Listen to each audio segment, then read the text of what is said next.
தெரியலையே சார். அவன் யார், எங்கேருந்து வந்தான், எதுக்காக கொலை பண்ணான், எதுவுமே புரியல. ஆனால் கடைசியில் சரவணன் சார் வந்து உன்னாண்ட மன்னிப்பு கேட்டார்ன்றது தான் ஒரே நல்ல விஷயம். இப்போவாச்சும் புரிஞ்சுதே. ஏ செல்வி, சரவணன் வைஃப்க்கு என்னாச்சா? பாவமா, திடீர்னு மயங்கி விட்டாங்க. 2 நாள் ஆச்சு. இன்னும் நினைப்பே திரும்பாம ஆஸ்பத்திரியில் தான் இருக்காங்க. எப்படி இருந்த வீடு, பெரியம்மா படுக்கையில், சின்னம்மா ஆஸ்பத்திரியில், பார்க்கவே மனசுக்கு ரொம்ப கஷ்டமாக இருக்கு.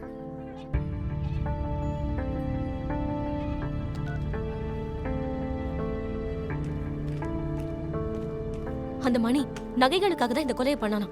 என்னது? அன்னைக்கு ராத்திரி அவன் ராஜேஸ்வரியையும் சண்முகத்தையும் பார்த்ததாவும், ராஜேஸ்வரியோட நகைகளை திருடுறதுக்காக தான் அவன் இந்த கொலைகளை பண்ணதாவும் ஸ்டேட்மெண்ட் கொடுத்திருக்கான். அப்ப அந்த லெட்டர் அது ராஜேஸ்வரி கிட்ட இருந்ததாவும், அதை எடுத்து அவன் போஸ்ட் பண்ணதாவும் சொல்லிருக்கான். என்னடா இது? கடைசியில கேவலம் வழிப்பறி கொலைக்காம இவ்வளவும்? இல்லடா, இது அவ்வளவும் போய். என்ன வச்சு சொல்றேன்? ராஜேஸ்வரி விட்டு கிளம்பும் போது அத்தனை நகையும் கழட்டி அவ அன்னிக்கிட்ட கொடுத்துட்டு தான் போயிருக்கா. இத சரவணன் வைஃபை எங்க கிட்ட சொன்னாங்க. அப்படின்னா இந்த மணி சரண்டர் அவ்வளவும் போய் இந்த கேஸ திசை திருப்பறதுக்காக நடந்த ஒரு செட்டப். இந்த பார், நான் ஏற்கனவே சொன்னேன், இப்ப மறுபடியும் சொல்றேன், இது கண்டிப்பா அந்த லட்சுமணனோட வேலை தான். Correct sir. நாம சந்தேகப்பட்டா மட்டும் போதாது, சாட்சியோட நிரூபிக்கணும். சரண்டர் ஆனவன் என்னென்னமோ கதை சொல்லிருக்கான். அவன் கூட இன்னும் 2 பேர் இருந்ததாவும், கடைசியில அவங்க 2 பேரும் இவனை ஏமாத்திட்டு நகையெல்லாம் எடுத்துட்டு ஓடிட்டதாவும் சொல்லிருக்கான்.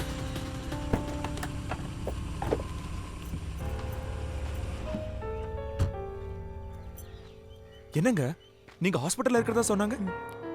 இன்னைக்கு காலையில் தான் ஹாஸ்பிட்டல்ல இருந்து டிஸ்சார்ஜ் ஆனேன். என்னங்க இது, சம்மந்தமே இல்லாமல் எவனோ சரண்டர் ஆயிருக்கான். அதை பத்தி தான் பேசிட்டு இருந்தோம்.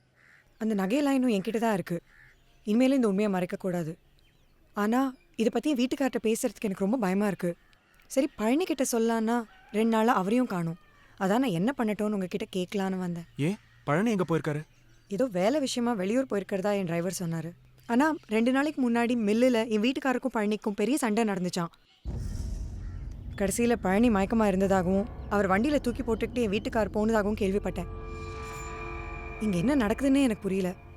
பழனியும் கொஞ்ச நாளாக சரியாகவே இல்லை. ஏதோ பிரம்ம பிடிச்ச மாதிரி எப்போ பார்த்தாலும் ஓரமாக உட்காந்து அழுதுட்டுருக்காரு. என்னையோ அம்மாவையோ பார்த்தா உடனே எழுந்து வெளியில் போயிடுறாரு. இப்போ நான் என்ன பண்ணட்டும்? என்ன நடந்தாலும் பரவாயில்லன்னு எல்லாத்தையும் போய் போலீஸ்ட்டு சொல்லிட்டுமா? இல்லங்க, வேண்டாம். ஆமா, இப்ப பழனி எங்க இருக்காருன்னு யாருக்கு தெரியும்? என் வீட்டுக்காரருக்கு, இல்லாட்டி என் டிரைவருக்கு தெரியும்.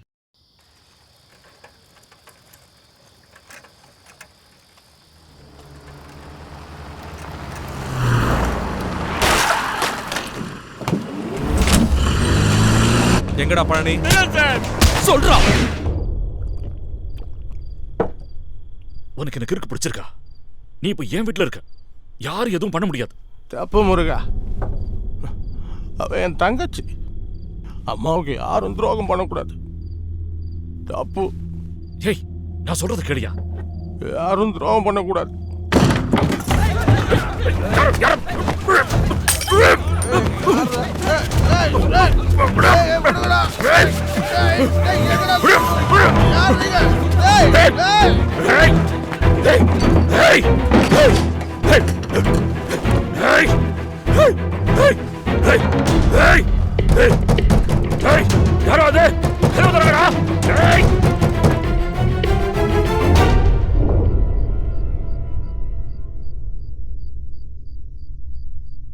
போதும் பழனி, எங்களுக்கு எல்லாம் தெரியும்.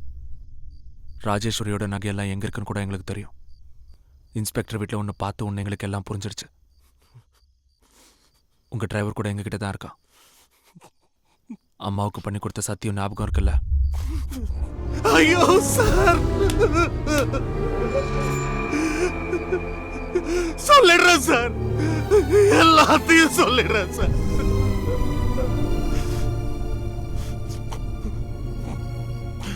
அன்னைக்கு சண்முகமும் ராஜேஸ்வரியும் யாருக்கும் சந்தேகம் வராத மாதிரி தனித்தனியாக தான் பஸ் ஏறினாங்க. ஆனா அவங்க கெட்ட நேரம், கிளம்பின பஸ் மேல இன்னொரு பஸ் மோதினதால கண்ணாடி உடஞ்சிருச்சு. பேசஞ்சர்ஸ் எல்லாரையும் கீழே இறங்க சொல்லி வேற பஸ்ஸுக்கு மாத்திரப்பதான் எங்க ஆள் ஒருத்தன் சண்முகத்தையும் ராஜேஸ்வரியும் பார்த்துட்டு ஃபோன் பண்ணான். 2 பேரையும் மில்லுக்கு தூக்கிட்டு வர சொன்னான்.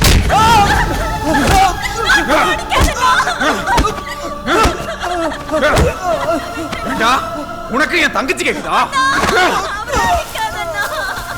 சரவணன் பயங்கர கோவத்துல இருந்தான்.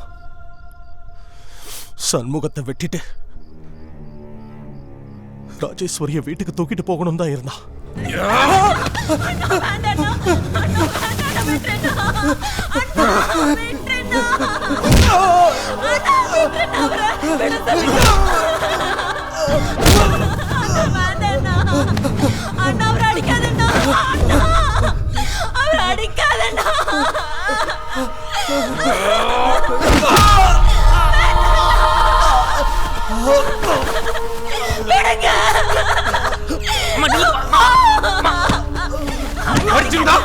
நீ எங்களுக்கு அம்மா இல்லையா?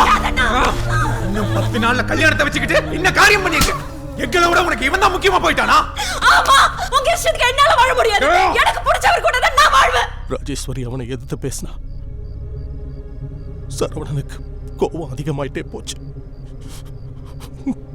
அப்போ நான் வாழ்ந்தா இவர் கூட தான் வாழ்வேன்.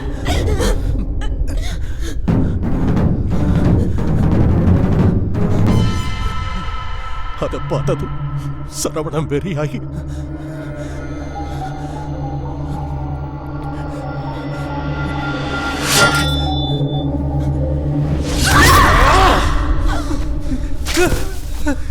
சரவணா,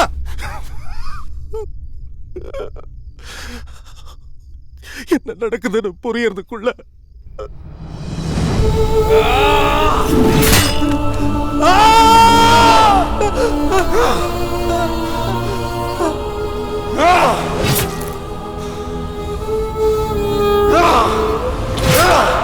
ரெண்டு பேரையுமே வெட்டி தள்ளிட்டான்.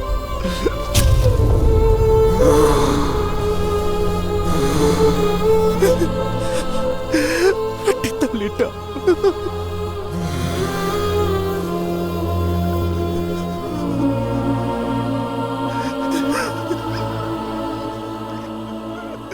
வெட்டி தள்ளிட்டான். எப்படிடா தப்பிச்சான்? எப்படி? நீங்க எல்லாம் தூங்கிட்டு இருந்தீங்களா? போதும் சரவணா, பழனி சொன்னதுதான் கரெக்ட். சரண்டர் ஆயிடு. எதுக்குப்பா? அவன் தான் அறிவுறுத்தனமா பேசுறானா, நீங்களும் அதையே சொல்றீங்க. நான் எதுக்கு சரண்டர் ஆகணும்?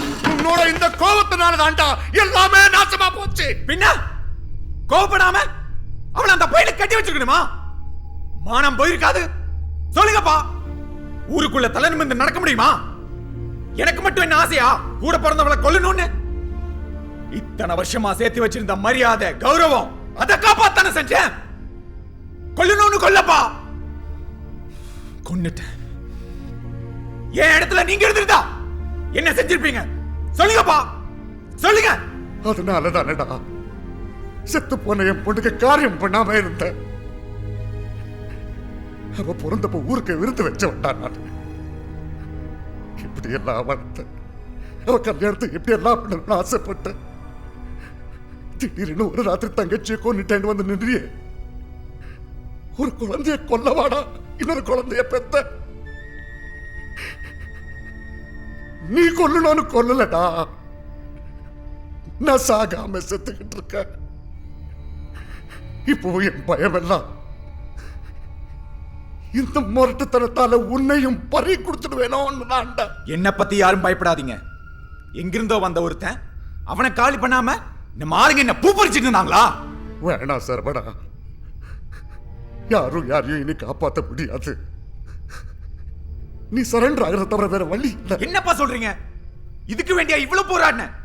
அதையும் மீறி ஜெயிலுக்கு போகணும்னா சந்தோஷமா போவேன். ஆனா போதுக்கு முன்னாடி நான் செய்ய வேண்டிய ஒரு காரியம் இருக்கு. அதை செஞ்சுட்டு தான் போவேன். அப்ப நான் தான் இந்த பேய் கோயில்ல புதைச்சிடலான்னு ஐடியா கொடுத்தேன். சரவண, நான், எங்க டிரைவர் முத்து 3 பேரும் தான் புதைச்சோம். அப்ப எனக்கு எதுவும் தெரியல. ஆனா நான் தூக்கி வளர்த்த பொண்ண எலும்பு கூட பார்த்தப்ப பாதி செத்துட்டேன். அம்மா என்கிட்ட சத்தியம் வாங்கினப்ப மொத்தமா செத்துட்டேன். சரவணன் கிட்ட சரண்டர் ஆகலான்னு சொன்னேன். அவர் ரொம்ப கோவமாய் என்ன அடிச்சான். ரொம்ப குடிச்சிருந்ததுல மயங்கிட்டேன். கண் முழிச்சு பார்த்தப்போ இன்ஸ்பெக்டர் வேல்முருகன் வீட்டில் இருந்தேன். இந்த விஷயம்லாம் பசுபதிக்கு தெரியுமா? தெரியுமா?